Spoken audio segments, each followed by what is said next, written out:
¿Qué tal? Buenas tardes. Nuevamente aquí en los audiovisuales que realizamos desde Huellas Suburbanas, en conjunto con los compañeros de la red Ucaya para nuestro canal de YouTube.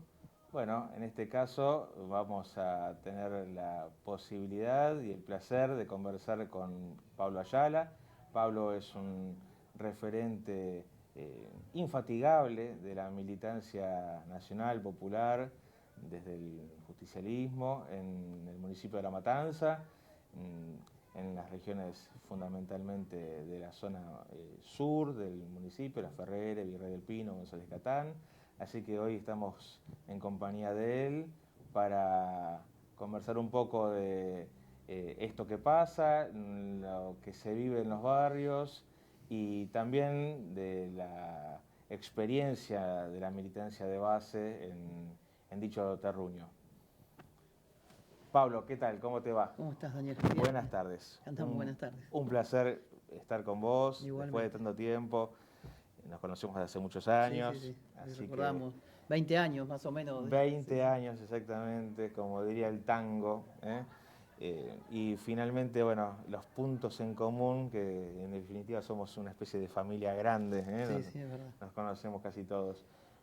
Pablo, contanos un poquito esta enorme experiencia militante, desde las bases que has tenido desde hace mucho tiempo y con, bueno, siempre como toda experiencia tiene sus luces y sombras, sus decepciones y sus esperanzas. ¿Cómo ha sido este transitar hasta el día de hoy y cómo te renovás una y otra vez en esa construcción? Y ha sido vertiginoso porque abarca más de la mitad de mi vida, ¿no? Y nunca puedo saber, cuando miro en retrospectiva, cuándo estaba en el secundario empezando a militar y cuándo pasó tanto tiempo, ¿no? Porque finalmente uno vive enroscado en una historia que todos los días suma nuevos capítulos, entonces... y parece que todo fue ayer, ¿no? A mí me cruzo gente que por ahí no veo hace muchos años y digo, no, si nos vimos el otro día y por ahí pasaron muchos años, ¿no? Y en el medio uno fue sumando distintas militancias, siempre con el peronismo como marco, ¿no? Como el peronismo como la gran experiencia cultural de nuestro pueblo que le da marco a las historias, ¿no? Entonces yo creo que, además, yo que escribo y me gusta mucho la poesía, me parece que el peronismo es como el orégano que te condimenta todo, ¿no? Entonces el peronismo también es el marco de la gran poética nacional y de la poética de la vida de los militantes que nos sumamos a entregarle nuestro tiempo, nuestra vida, nuestras ganas de transformar, nuestros mejores años, poniendo todo al servicio de la creación, la imaginación y bueno, todo un recorrido que arranca en el secundario, que pasa por distintas experiencias, porque nosotros, mi generación, fuimos jóvenes en los 90, donde el peronismo posible no se vislumbraba, porque desde la foto de Perón y Evita se nos convocaba a vender el país, a guardar las armas y los ideales y a entregarlas a un neoliberalismo traicionero.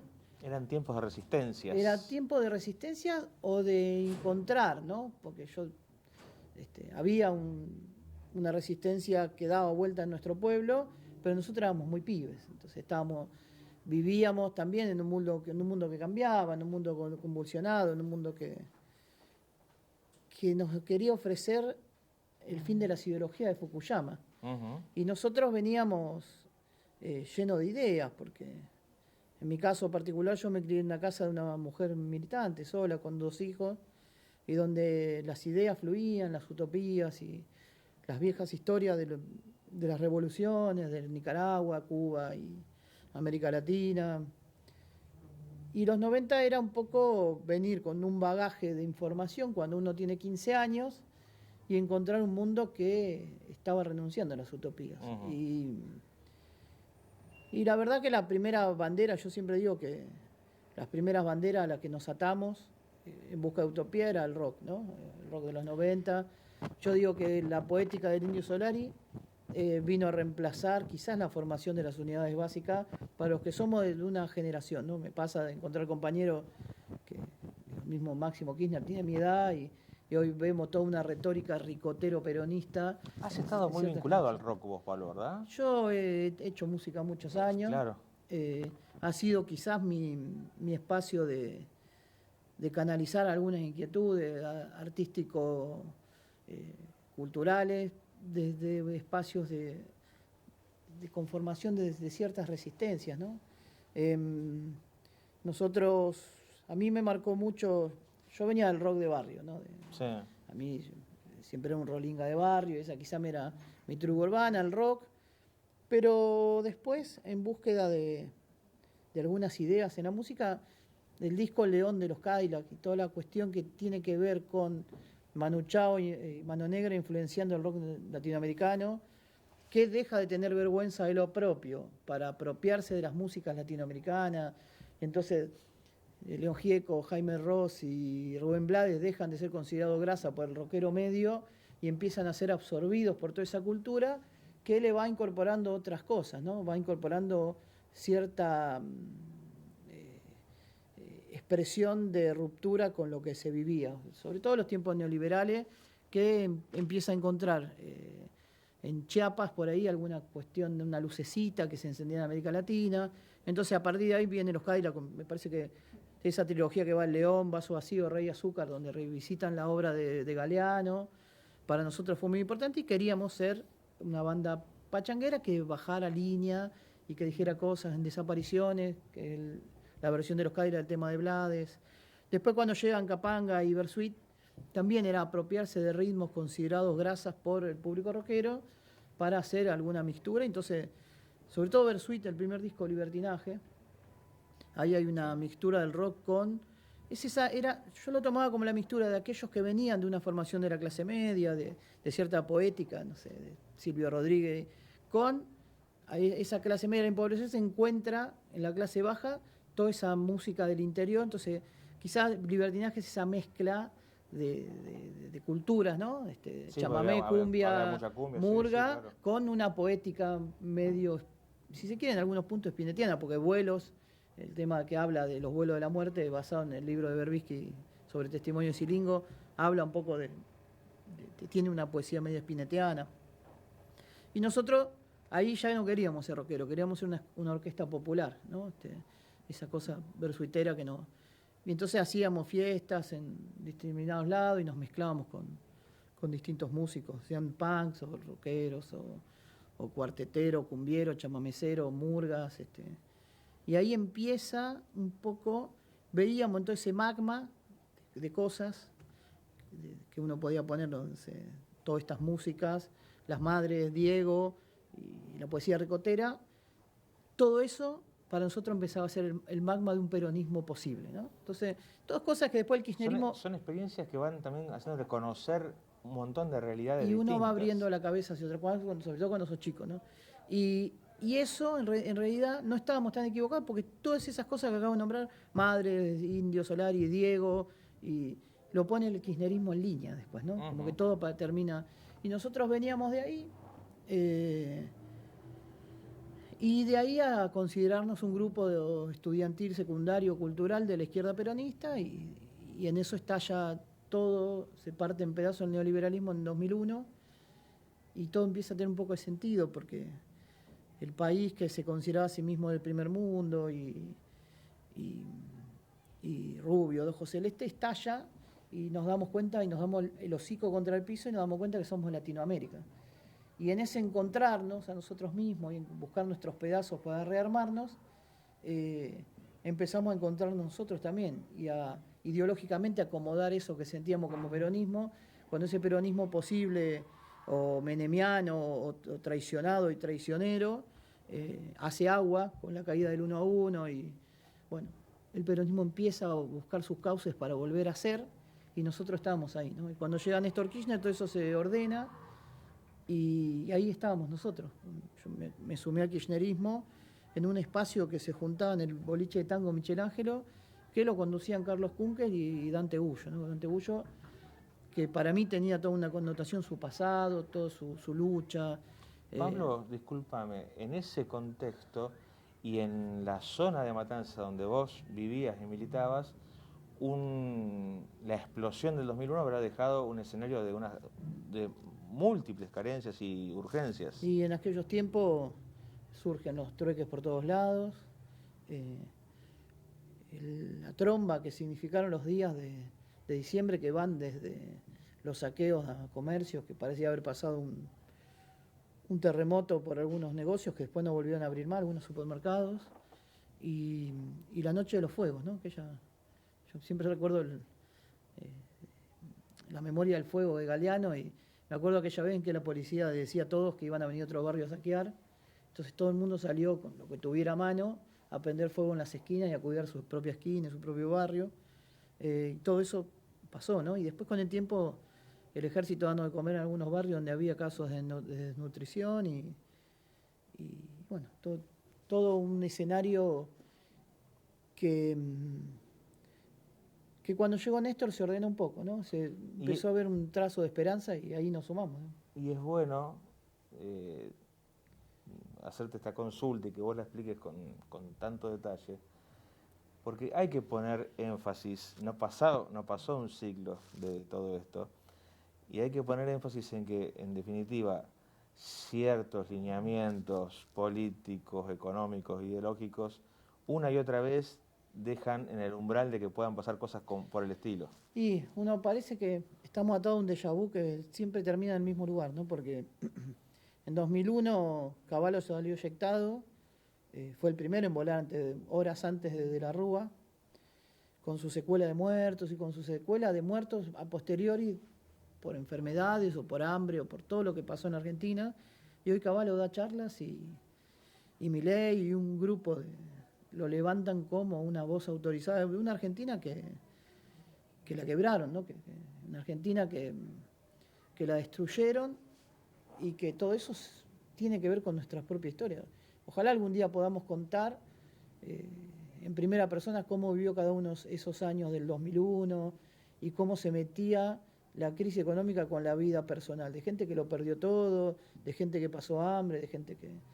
Entonces, a veces da pena que quizás terminemos siempre volviendo a los mismos puntos y a discutir los mismos nombres, ¿no? Porque lo creíamos superado y creíamos que estábamos maduros como sociedad para no volver a algunos discursos, y hoy no solo retrocedimos a Cavallo, sino que mucho más atrás, ¿no? Entonces, eso obliga a veces a redoblar los esfuerzos, la militancia, las ganas, porque uno se levanta y se lava la cara y piensa que quizás ya no tiene 25 años y no tiene las mismas ganas y volver a discutir una y otra vez las mismas cosas que discutí hace 20 años, pero bueno, es lo que elegimos, es militar y es el lugar que algunos compañeros te han otorgado, entonces uno tiene que salir y volver a dar las mismas batallas de siempre, ¿no? Es un compromiso notable porque no, digámoslo, no abundan los militantes territoriales que persisten y se levantan y tienen golpes y se vuelven a levantar otra vez. Tu caso es ese, y eso así es muy valorado por muchos nadies, los nadies que te conocemos y que te tenemos siempre como una referencia. En estos, no lleguemos todavía a la actualidad, el kirchnerismo en su conjunto, ¿qué significó en tu vida? Y significó mi experiencia como ser colectivo, digamos, ¿no? Si yo algún día tuviera que contar muchos años adelante qué significó el kirchnerismo a mí, significó descubrirme como un ser colectivo, como parte de un colectivo nacional que además pudo celebrar victorias, ¿no? Sí. Nosotros veníamos de una derrota enorme en el 2001, como el campo popular, digo. La llegada de Néstor abrió una esperanza, la reivindicación de América Latina, de un montón de cosas que no habíamos hablado durante años, por lo menos desde no que estaban yo en agenda para nada. tuve uso de razón, no se hablaba. La reivindicación de América Latina, de la patria grande, la reivindicación de los desaparecidos y sus ideales, la reivindicación del peronismo como movimiento cultural de masas que vino a transformar la estructura del país. Sobre todo, además, después de 2008, cuando el enemigo del peronismo aparece y se planta enfrente a partir de la 125. Por ¿no? supuesto. Entonces, ahí quedó muy claro que cuando hablábamos de oligarquía y algunos nos trataban de anacrónico, ahí estaban los tipos de doble, triple apellido que eran los dueños de este gran latifundio que transformaba en la Argentina, enfrentándonos otra vez, digamos. Entonces, vaciando, entre otras cosas, los camiones de leche en las rutas, habiendo tantos chicos que lo hubieran precisado. esa es la postal que siempre ha sobrevivido Sí. de esos días, digamos, ¿no? Pero atrás de eso, el conglomerado de fuerzas que hereda a la dictadura, ¿no? O sea, la dictadura fue una dictadura cívico-militar, empresaria, y bueno, todas esas fuerzas que sobreviven a la dictadura, que los militares eran solo la mano de obra para retroceder el reloj del país, por lo menos a 1890 o al anterior al peronismo, vuelven a reaparecer con fuerza. Todos los que, la oligarquía agraria que se favoreció de la desindustrialización del país y la vuelta al país exportador de materias primas, el país granja que exportaba, el conglomerado mediático que se había quedado con la dictadura con la mayor productora de papel de diario, estaban ahí otra vez. Y bueno, todos los actores de la patria financiera, todos esos actores herederos de la dictadura, quizás el mayor mérito de Néstor fue haberlos sacado a la palestra, porque hasta ese entonces habían permanecido ocultos, titireteando más Haciendo o pingües menos. negocios. Claro, y titireteando más o menos a los gobiernos, ¿no? O Sí, sea, sí, con sí. Alfonsín, con Menem, con De la Rúa. Con Néstor y Cristina no pudieron, entonces ni bien pudieron, los enfrentaron. Y tuvimos desde 2008 en adelante una batalla enorme, cultural, que tenía que ver con la instalación de un sentido común que ellos quisieron siempre instalar, que quizás hoy podríamos decir que triunfó un poco, porque uno ve además, cuando analiza la escena, que los discursos están corridos del centro hacia la derecha, ¿no? Entonces, quizás momentáneamente hayan ganado esa batalla cultural, lo que nos obliga a seguir militando y peleándonos. Esto es indudable que no nos vamos a correr del lugar de la pelea, pero evidentemente tantos años de bombardear a nuestro pueblo y nosotros también, hay que hacer una autocrítica, no le encontramos la manera de dar vuelta a ese discurso, porque mientras fuimos gobierno no encontramos una manera de contrarrestar ese discurso, quizás desde algún programa como 678, pero digo, después basar nuestra comunicación, ponele en Sergio Spolsky, que ni bien perdimos, levantó las valijas y dejó a todos los trabajadores en la calle, la verdad que le erramos, porque además la revista 23 vendía 20.000 ejemplares, no era un lugar desde donde pudiéramos contrarrestar nada. Después hubo todos los medios barriales que resistieron durante el macrismo, que fueron el bastión de la resistencia comunicacional. Cuando volvimos a hacer gobierno los abandonamos de nuevo para ponerle millonada a La Nación, a Clarín, Así es. que están todos los días bombardeando al gobierno. Entonces, evidentemente nosotros tenemos errores comunicacionales gravísimos y además, por ejemplo, aceptamos que Barragán, Sandra Russo estén puestas en una lista negra, que no volvieron a trabajar en medio. No sé, Sandra ahora está en Radio Nacional, pero digo, nosotros también miramos para otro lado. Digo, yo no en particular, pero digo, soy parte de un espacio que en su gran mayoría mira para otro lado en cuestiones, ¿no? Digo, desde Milagro Sala a la proscripción de Barragán y Sandra Russo y Galende, pero bueno, yo creo que entre los errores nuestros y que los tipos han sido implacables, bombardeándonos, nos trajeron a este lugar, digamos, ¿no? Tienen una especie de fascinación por volver una y otra vez desde hace 70 años, pero por supuesto perfeccionándose con el paso del tiempo, porque tienen todos los recursos para ello, en aspirar a un preperonismo, efectivamente, porque la búsqueda ahora es, por ejemplo, de la eliminación de derechos laborales, bueno, el discurso la ese, persecución a los pibes en estos días en las escuelas porteñas y a los padres también. el discurso ese de 70 años de peronismo que enarbolan, no hablan de efectivamente 70 años del peronismo gobernando, porque no dan los números, aún si ponemos a Menem como parte de... El problema de ellos son 70 años que el peronismo vive en la conciencia de nuestro pueblo y lo reveló a las mucamas, y le reveló a los obreros y a los peones de campo. Y en el caso de la persecución de los pibes, ellos buscan todo el tiempo que nuestros pibes no tengan capacidad crítica. Y entonces cuando surge una generación que los desafía y que desafía el modelo, al que ellos apelan con todas las armas tecnológicas a que los pibes se apaguen, digamos, que ese momento de rebeldía que va entre la adolescencia y la juventud esté puesta en la satisfacción individual, personal, de el boliche caro y la foto para el Instagram, que haya pibes que todavía apelen al mensaje colectivo, a desafiar desde la valentía que da la adolescencia y esa cuestión de descubrir al mundo por primera vez, desafiar desde los medios de comunicación a la justicia porteña, a la policía porteña, es de una valentía sin igual y que nos tiene que enseñar a nosotros que el camino sigue siendo ese, ¿no? Entonces, que no todos los pibes son libertarios o son estos lúmpenes que aparecieron con Revolución Federal y que terminan gatillando en la cabeza de Cristina, ni son los pibes que no les importa nada, ni son muchas veces, digamos, esos programas que van a la puerta de los boliches a grabar peleas de los pibes a la salida del boliche para querer convencernos de que la juventud está perdida.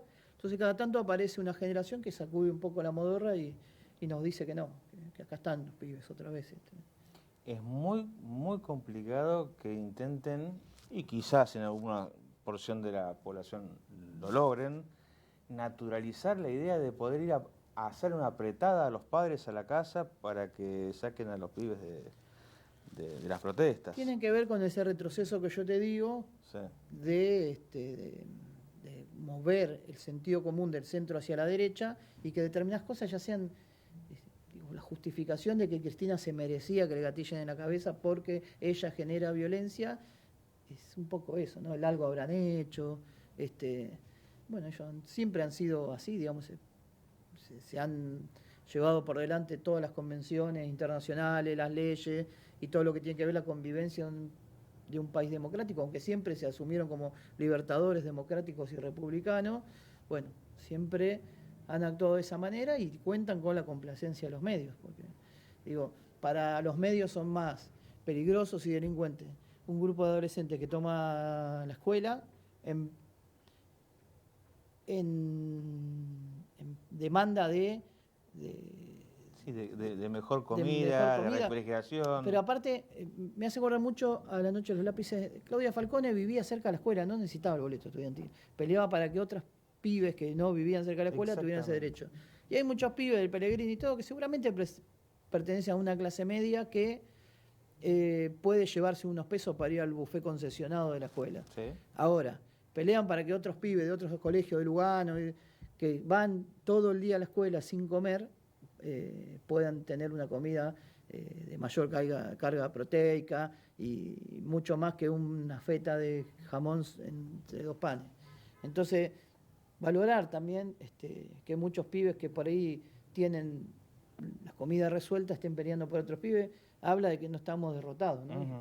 Así que, digo, cuando uno ve además que el ministro de Trabajo se fuga, no aparece y solo recibe a las empresas de neumáticos y demonizan a los gremios y a los trabajadores, uno dice, pero nosotros somos un gobierno peronista y el peronismo, para mí, nunca me van a encontrar ni del lado de la policía ni del lado de los patrones. El peronismo es otra cosa. Entonces, y esto es algo que nosotros hemos demandado, por lo menos yo en lo personal, desde mi lugar de simple militante, pero que he sido parte de la lista de diputados nacionales que llevó Alberto Fernández a la presidencia, he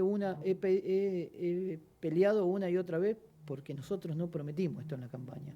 Nosotros derrotamos al conglomerado de medios, a los CIOs, a 40.000 millones del préstamo del Fondo Monetario, a todos los poderes del Estado, porque yo gobernaba la provincia de Buenos Aires, la ciudad, la nación, y nosotros no teníamos nada más que nuestra propia militancia de ir casa por casa a convencer a la gente de que volvía al peronismo y que lo graficamos quizá en que volvía al asado, y la verdad que no cumplimos con las promesas que le habíamos hecho a nuestro pueblo en 2019, que nos lo hizo saber en 2021 y que todavía seguimos debiéndole peronismo a la gente. Que apenas le hemos entregado un tibio alfonsinismo que no entiendo la obsesión, pero el alfonsinismo termina en hiperinflación y en cajas pan.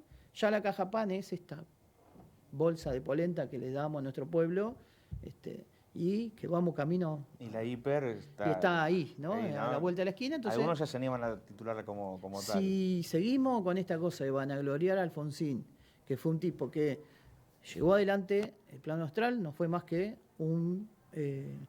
llevar adelante el proyecto del Fondo Monetario, que culminó con presos, los presos del Plano Austral, que terminaron compañeros de la CGT presos varios años por enfrentar aquellas políticas de entrega de Alfonsín. Porque quizás no pudo entregar más porque no le dio el tiempo, porque cuando los sectores de poder le sacaron todo lo que necesitaba, todo el mundo dijo, no, bueno, Alfonsín es un knock pop porque lo chiflaron en la sociedad rural.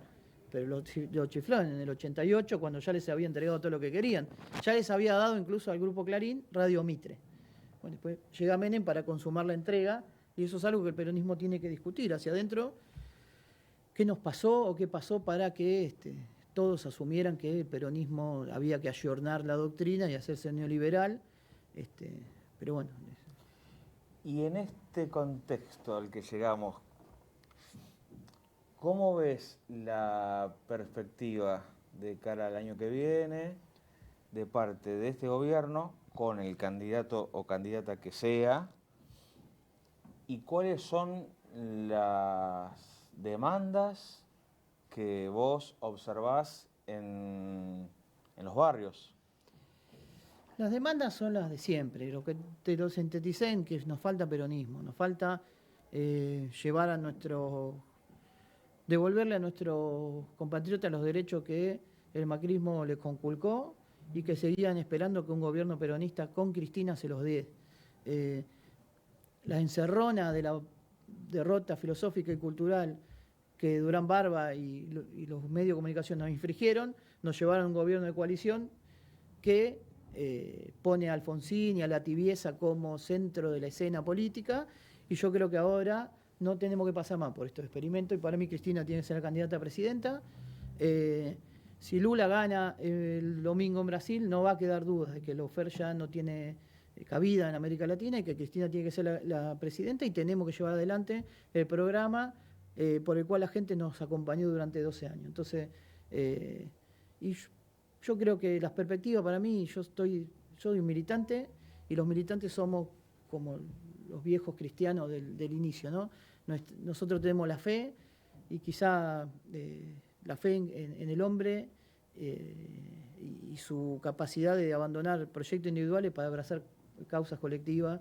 Y yo sigo teniendo fe en nuestro pueblo y en toda la historia que nos hizo ser quienes somos, que en algún momento encontremos el camino y derrotemos a los buitres que revolotean sobre nosotros.